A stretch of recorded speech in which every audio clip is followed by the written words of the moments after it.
Bismillahirrahmanirrahim. Assalamualaikum warahmatullahi wabarakatuh. Saya Renaldi Yusuf dari jurusan Sejarah Peradaban Islam kelas B semester 6. Di sini saya akan menjelaskan daripada pertanyaan-pertanyaan yang diberikan oleh Bapak Dr. Sapin Sugito, yang dimana tugas ini merupakan salah satu tugas untuk memenuhi tugas UTS kritik sejarah. Nah, baik, di sini saya akan menjawab pertanyaan yang pertama, yaitu apa definisi daripada istilah kritik sejarah menurut para pakar, dan lalu jelaskan cakupan kritik sejarah dan urgensinya apa mempelajari kritik sejarah. Baik, pertama yaitu definisi istilah kritik sejarah menurut ahli. Di sini saya akan mengambil salah satu definisi menurut ahli, yaitu dari Lucy, yang dimana Lucy mengemukakan pendapatnya tentang kritik sejarah, yaitu kritik sejarah merupakan sumber sejarah atau catatan harian, surat, buku yang otentik atau asli jika benar-benar merupakan produk dari orang yang dianggap sebagai pemiliknya, atau orang yang periodenya sama, yang dipercaya sebagai masanya. Jika tidak mungkin menandai pengarangnya, jika tidak ada pengarangnya, maka bisa diambil daripada orang yang seperiode, atau jika yang dimaksud oleh pengarangnya. Oke, cakupan kajian kritik sejarah yaitu ada beberapa poin. Yang pertama, kajian metodologi penelitian sejarah. Yang kedua, kajian metafisika. Dan yang ketiga, kajian mengenai sebab-sebab peristiwa sejarah agar mendapatkan jawaban. Nah, lalu apa sih urgensi mempelajari kritik sejarah? Nah, urgensinya itu yaitu atau pentingnya mempelajari kritik sejarah. Yang pertama itu untuk mencari kebenaran suatu sumber sejarah. Nah, di sini apabila kita telah menemukan salah satu atau satu daripada sekian banyak sumber sejarah, kita ingin mengetahui atau mencari tahu kebenaran daripada suatu sumber sejarah itu. Nah, di sini peran daripada kritik sejarah itu di sini, yaitu untuk mencari kebenaran suatu sumber sejarah. Nah, yang kedua, untuk dapat menggali makna sumber sejarah secara lebih dalam. Untuk yang kedua ini, yaitu menggali makna sumber sejarah secara lebih dalam. Apabila kita telah menemukan salah satu daripada sumber daripada sejarah, sumber sejarah, nah, kita ingin mencari tahu lebih dalam kebenarannya supaya bisa dijadikan suatu referensi. Maka di sini juga peran daripada kritik sejarah. Nah, itu mungkin pentingnya mempelajari kritik sejarah. Oke, lanjut. Yang kedua yaitu jelaskan tentang heuristik dan kritik sumber sejarah dengan memberikan contoh prosesinya. Oke, yang pertama yaitu heuristik. Heuristik merupakan pengumpulan sumber data atau teknik mencari dan mengumpulkan sumber-sumber sejarah yang akan diteliti. Nah, dari beberapa tahapan-tahapan penelitian sejarah, heuristik merupakan tahapan yang paling pertama yang ada di dalam tahapan-tahapan sejarah. Jadi heuristik itu pengumpulan sumber-sumber yang tentang apa yang akan kita teliti. Nah, jika kita ingin meneliti suatu penelitian, nah di situ kita akan mencari suatu sumber-sumbernya, dan itu disebut tahapan heuristik. Nah, prosesinya bagaimana? Prosesinya itu namanya tahapan dalam metode penelitian sejarah. Yang pertama, dalam tahapan ini peneliti itu mencari data-data yang akan diteliti dan menentukan sumber sejarah atau sumber yang akan diteliti itu kita carinya pertama tahapan heuristik di sini. Nah, biasanya sumber yang digunakan dalam penelitian sejarah itu dalam tahapan ini yang pertama ada sumber primer dan sumber sekunder. yang dimana sumber primer itu sumber yang berasal langsung dari pelaku sejarah, sumber yang berasal langsung dari pelaku sejarah atau orang yang periodenya lah, seperti itu. Dan yang kedua yaitu sumber sekunder. Sumber sekunder ini sumber yang berasal dari pihak yang bukan pelaku sumber sejarah. Jadi boleh dibilang sumber sekunder ini merupakan sumber pihak kedua yang bukan daripada pihak yang menjadi pelaku daripada peristiwa sejarah tersebut. Nah, terus lanjut kepada pengertian kritik sumber. Kritik sumber itu biasanya disebut verifikasi sumber.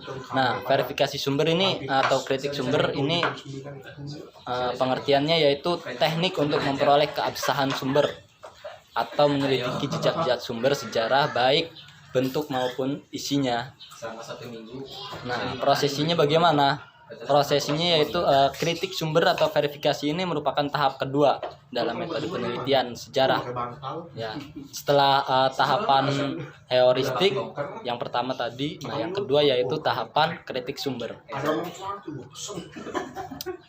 Biasanya dalam tahapan yang kedua ini ya dalam tahapan kedua ini kritik sumber melalui dua kritik, yaitu pertama kritik internal dan yang kedua kritik eksternal.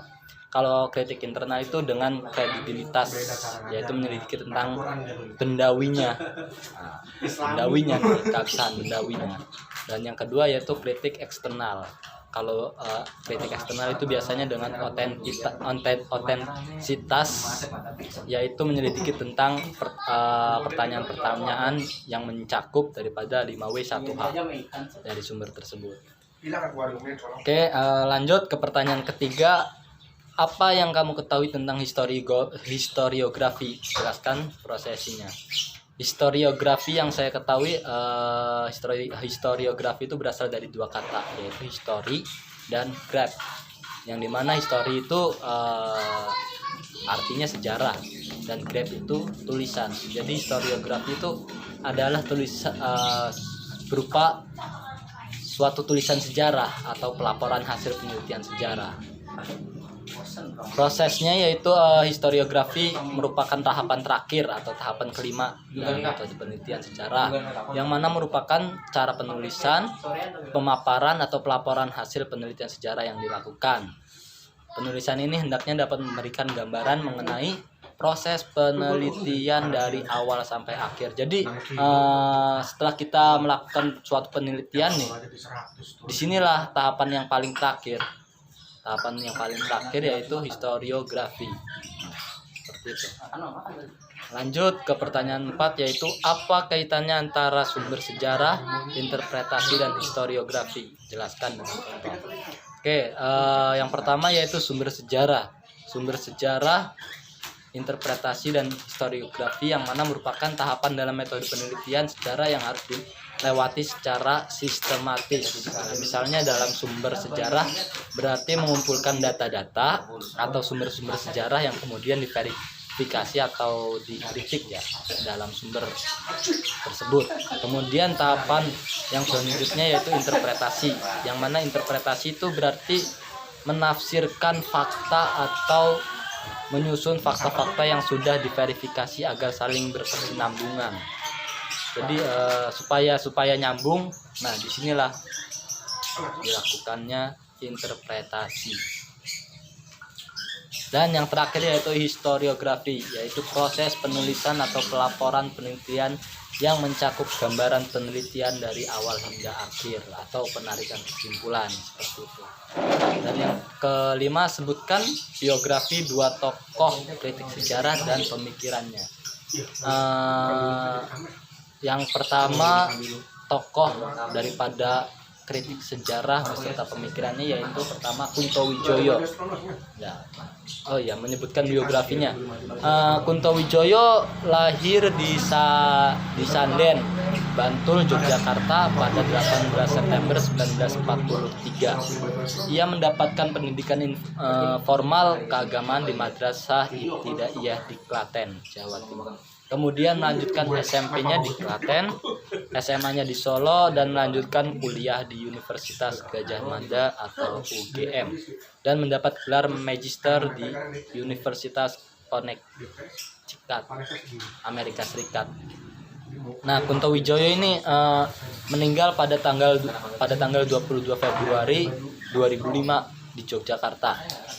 Adapun pemikiran-pemikiran daripada Kunto Wijoyo yaitu Kunto Wijoyo merupakan ilmuwan sosial muslim yang pertama kali mengetengahkan perlunya ilmu sosial profetik atau SPP. Berdasarkan pandangan dunia Islam terhadap pemikiran daripada Kunto Wijoyo itu ada beberapa cirinya, yaitu berdasarkan dua hal. Yang pertama, transformasi sosial dan perubahan, dan yang kedua, menjadikan Al-Quran sebagai paradigma. Itu. Dan untuk yang kedua, tokoh yang kedua daripada kritik sejarah yaitu Profesor Dr. Nugroho Noto Susanto, lahir di Rembang, Jawa Tengah pada tanggal 15 Juni 1930 dan meninggal di Jakarta tanggal 3 Juni 1985 pada umur 54 tahun. Profesor Dr. Nugroho ini dikenal sebagai sejarawan Orde Baru, yang mana ia berkarir di bidang militer dan pendidikan. Selain itu juga dikenal sebagai sastrawan Angkatan 66. Seperti itu. Mungkin jawaban daripada pertanyaan-pertanyaan mengenai kritik sejarah cukup sampai di sini. Apabila ada kekurangan dan kelebihannya saya mohon maaf. Saya akhiri, wallahul muwaffiq ila aqwamit thoriq. Wassalamualaikum warahmatullahi wabarakatuh.